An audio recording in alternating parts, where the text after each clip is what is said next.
श्री शिवाय नमस्तुभ्यम। हर हर महादेव। गुरुजी पंडित प्रदीप मिश्रा जी द्वारा छत्तीसगढ़ राज्य के छुड़िया हाले कोसा में श्री शिव महापुराण कथा शुरू हो गई है, जो कि 4 जनवरी से 10 जनवरी तक आस्था चैनल यूट्यूब के माध्यम से 2 बजे से 5 बजे तक देखी जा सकती है। आज की कथा बहुत ही रोचक जानकारियों से भरपूर थी।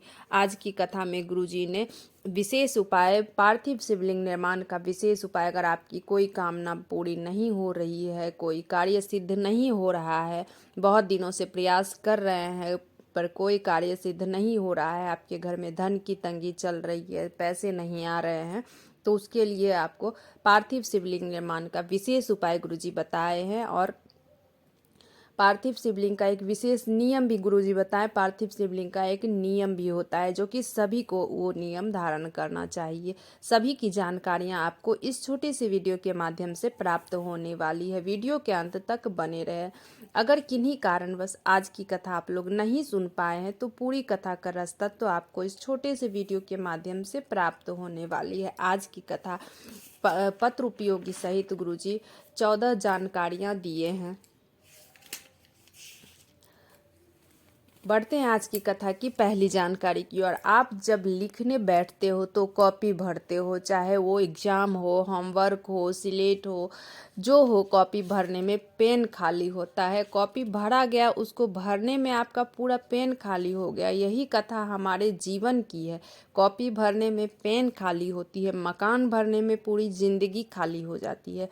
बचपन चला गया, जवानी गई, अधेरी गया, बुढ़ापा आ गया, पता ही नहीं चला। जैसे 2024 चला गया, पता ही नहीं चला। 2025 आ गई, पता ही नहीं चला।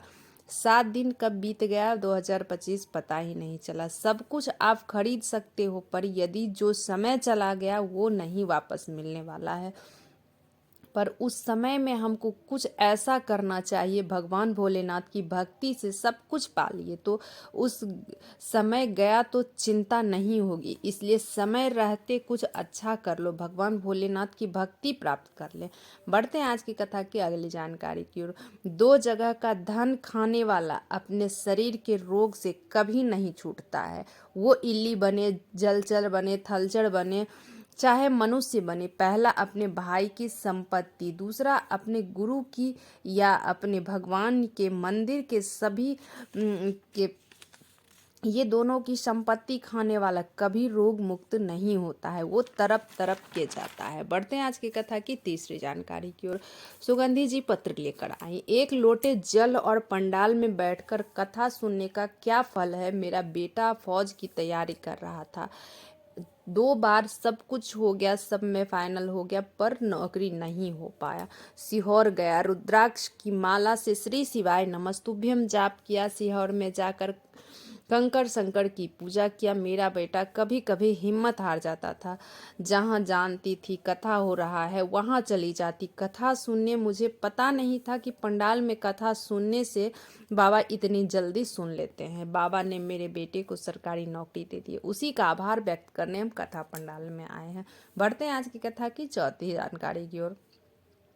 गुरुजी बोले, आप लोग को बहुत तकलीफ है, दुख है, कष्ट है, तो सीहोर जरूर जाएं।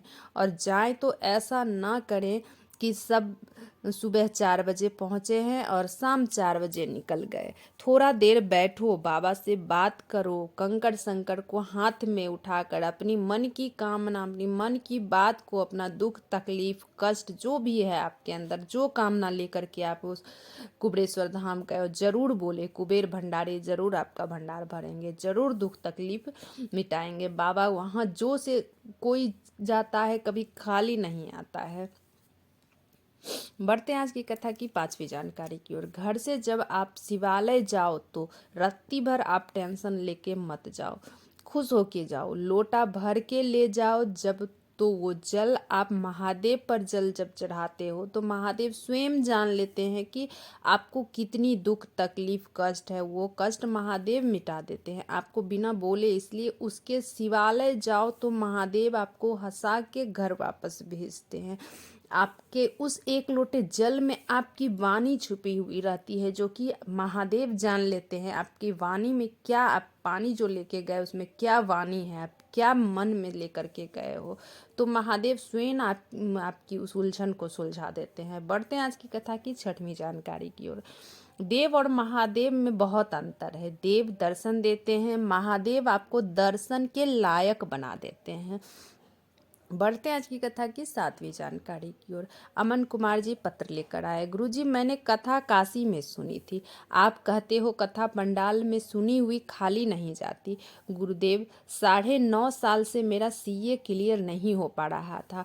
आपकी कथा सुनी, मुझे बल मिले। आप कहते हो मेहनत को 4 गुनी बढ़ाओ। बाबा पे बेलपत्री में शहद लगा कर गया, मेरा सीए क्लियर हो गया। मेरी माँ बोली थी कि सीए क्लियर होने पर मैं कथा सुनूंगी, इसलिए कथा सुनने बैद्यनाथ धाम से आए हैं। उसी का आभार व्यक्त करने हम कथा पंडाल में आए हैं। बढ़ते हैं आज की कथा की 8वीं जानकारी की ओर। कांता जी पत्र लेकर आए। 1 लोटे जल और पशुपति व्रत, मंदिर में सेवा का फल। मेरी बेटी सरकारी नौकरी की तैयारी कर रही थी, नौकरी नहीं हो पा रही थी। तब मैं मेरी बेटी से बोली कि सीहोर जा, कंकड़ संकट की पूजा कर, कंकड़ संकट पे जल चढ़ा। मेरी बेटी सीहोर गई, बाबा को जल चढ़ाती, सेवा करती। आज मेरी बेटी नर्सिंग ऑफिसर पर कार्यरत है। उसी का आभार व्यक्त करने हम कथा पंडाल में आए हैं। बढ़ते हैं आज कथा की 6वीं जानकारी की ओर। वर्षा जी पत्र लेकर आई। बाबा का क्या वर्णन करूं, शब्द नहीं है गुरुदेव। मेरा भाई सरकारी नौकरी के लिए लगा था, नहीं हो पा रहा था। तब बालोद की कथा पंडाल में सुना, आज मेरा भाई का नर्स में नौकरी हो गया। उसी का आभार व्यक्त करने हम कथा पंडाल में आए हैं। बढ़ते हैं आज की कथा की 10वीं जानकारी की ओर। विशेष जानकारी जो पार्थिव शिवलिंग का गुरुजी बोले हैं, जो कि वीडियो के माध्यम से गुरुजी स्वयं समझाए हैं, तो आप वीडियो के माध्यम से भी देख के समझ सकते हैं। गुरुजी बोले, सभी से जिस दिन आप लोग का दिल करे उस दिन, जब भी आपको मन करे, कोई टाइम, कोई समय, कोई तिथि नहीं देखना है, पार्थिव शिवलिंग का निर्माण कर लिया करें। कोई समय तिथि नहीं देखना है, पार्थिव शिवलिंग का निर्माण कर 3 चावल का दाना, 3 दुर्वा, 3 बेलपत्र, उसमें से 1 चावल का दाना, आप जो 3 चावल का दाना लिए, पहले आप पार्थिव शिवलिंग का निर्माण कर लें अच्छे से। और आप जो 3 चावल का दाना लिए हैं, उसमें से 1 चावल का दाना गणेश जी की जगह पर, 1 चावल का दाना अशोक सुंदरी के स्थान पर। चावल का दाना ध्यान रहे आखा होना चाहिए। साबुत चावल का दाना कहीं खंडित नहीं होनी चाहिए। कोई भी खंडित चीज सामग्री भगवान भोलेनाथ पर या कोई भी भगवान पर खंडित सामग्री नहीं चढ़ाई जाती है। जब आप पार्थिव शिवलिंग का निर्माण कर लिए हो, गुरुजी वीडियो के माध्यम से समझा रहे हैं। गणेश जी की जगह पर 1 आपको चावल का दाना चढ़ा देना है। 1 अशोक सुंदरी की स्थान पर 1 षडानंद कार्तिकेय जी की जगह पर चढ़ा देना है।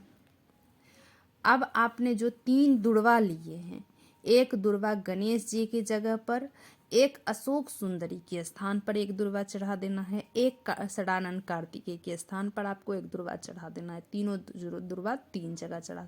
अब आपने जो 3 बेलपत्री लिए हैं, तो वो तीनों बेलपत्री जलाधारी जो है, जलाधारी की उल्टी साइड जो होती है, जलाधारी का उल्टा भाग जो होता है, उस तरफ आपको तीनों बेलपत्री उसकी विपरीत दिशा में, जलाधारी की विपरीत दिशा में आपको वो तीनों बेलपत्री आपको रख देना है। विपरीत दिशा में, ध्यान रहे, जलाधारी की विपरीत दिशा में आपको तीनों बेलपत्री रख देना है। और छोटा सा कलश हो या बड़ा कलश हो, 3 लोटा जल, जहाँ पर आपने बेलपत्री रखी है उस शिवलिंग पर, उस जगह शिवलिंग पर 3 बार 3 लोटा जल, एक ही लोटे से नहीं, 3 लोटा जल। 1 लोटा आप डाल दिए, फिर दूसरा लोटा डालना है, फिर तीसरा, तो 3 कलश जल आपको डालना है। धीरे धीरे करके 3 कलश जल अपनी कामना करते हुए आपके पास जो भी पूजन की सामग्री, वो 3 कलश जल आपको डाल देना है। उसके बाद आपके पास जो भी पूजन की सामग्री हो वो चढ़ा देना है।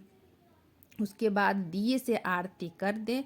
जब दिया बुझ जाए तो शिवलिंग का विसर्जन कर दें। ऐसा मात्र 3 बार करने से देखोगे कि आपके घर में धन कहाँ से आ रहा है, आपके कार्य कैसे सिद्ध हो रहे हैं, आपको पता नहीं चलेगा। तो मात्र आपको ये पार्थिव शिवलिंग का निर्माण कर आपको ये उपाय मात्र 3 दिन करना है। किसी दिन ऐसा नहीं है कि आप लगातार ये तीनों दिन इस उपाय को करें। किसी भी दिन कभी भी जब आपका दिल करे आप इसको 3 दिन आपको इस उपाय को करना है। अपनी कामना करते हुए आपकी कामना जरूर सिद्ध होगी। बढ़ते हैं आज की कथा की 11वीं जानकारी की ओर। सुमित्रा जी पत्र लेकर आए। गुरुजी, हमने शादी के 13 साल तक इलाज कराया, 18 साल बीत गया, संतान का सुख नहीं हुआ, बहुत दिखाई कुछ नहीं हुआ। आपकी कृपा हाले कोशा में बताया गया सफेद आंकड़े के जड़ का प्रयोग की घर में रखे शिवलिंग पे जल चढ़ाती। गुरुजी, 18 साल बाद हमारे घर संतान का सुख प्राप्त हुआ है। बढ़ते हैं आज की कथा की 12वीं जानकारी की ओर। चमेली जी पत्र लेकर आई। गुरुजी, मेरा शादी को 15 साल हो गए थे, बहुत इलाज कराया, कुछ नहीं हुआ। हाले कोसा की एक दिन की कथा सुन बाबा से विनय की, बाबा की कृपा से मुझे पुत्र रत्न की प्राप्ति हुई है, उसी का आभार व्यक्त करने हम कथा पंडाल में आए हैं। बढ़ते हैं आज की कथा की 13वीं जानकारी की ओर। पार्थिव शिवलिंग का नियम है एक, आप वो अच्छे से समझ लें। वीडियो के माध्यम से गुरुजी खुद समझा रहे हैं, वो भी समझ लें वीडियो देख के। कई लोग की आदत रहती है कि मिट्टी से आप शिवलिंग को, जो जिस थाली में आप पार्थिव शिवलिंग का निर्माण कर रहे हैं, और थाली में के साइड जो होता है, थाली के कोने में आप हाथ पोंछ लेते हैं। अगर मिट्टी से आपका हाथ गंदा हो गया है तो आप उस हाथ को थाली में पोंछ लेते हैं और फिर उसी मिट्टी को उठा करके, उसी मिट्टी को लेकर के आप फिर शिवलिंग में लगा देते हैं। तो ऐसी गलती ना करें। गुरुजी विशेष बोले हैं, पार्थिव शिवलिंग का एक नियम होता है जो कि आप इसको ना करें। ये करने से बहुत बड़ा दोष लगता है। तो आप जो मिट्टी बना रहे हैं वो आप कहीं और उपयोग में ला सकते हैं। जैसे आप सर्प बना रहे हैं, कुछ और बना रहे हैं, जलाधारी बना रहे हैं, तो आप उसमें लगा सकते हैं। लेकिन शिवलिंग जो आप बना रहे हैं उसमें वो मिट्टी नहीं लगा सकते। जो आप हाथ पोंछ लिए हैं और उसको फिर से वो मिट्टी पोंछ करके शिवलिंग में लगा दिए, तो ऐसी गलती गुरुजी बोले हैं किसी से भी ऐसी गलती ना करें। बढ़ते हैं आज की कथा की 14वीं जानकारी की। गुरुजी की जो अगली कथा है 16 जनवरी से 22 जनवरी तक सूरत में होगी। वो 1 बजे से 4 बजे तक आस्था चैनल यूट्यूब के माध्यम से आप लोग देख सकते हैं। श्री शिवाय नमस्तुभ्यम, हर हर महादेव। अगर वीडियो से जुड़ी हुई कोई भी जानकारी चाहिए तो कमेंट बॉक्स के जरिए पूछ सकते हैं। श्री शिवाय नमस्तुभ्यम, हर हर महादेव।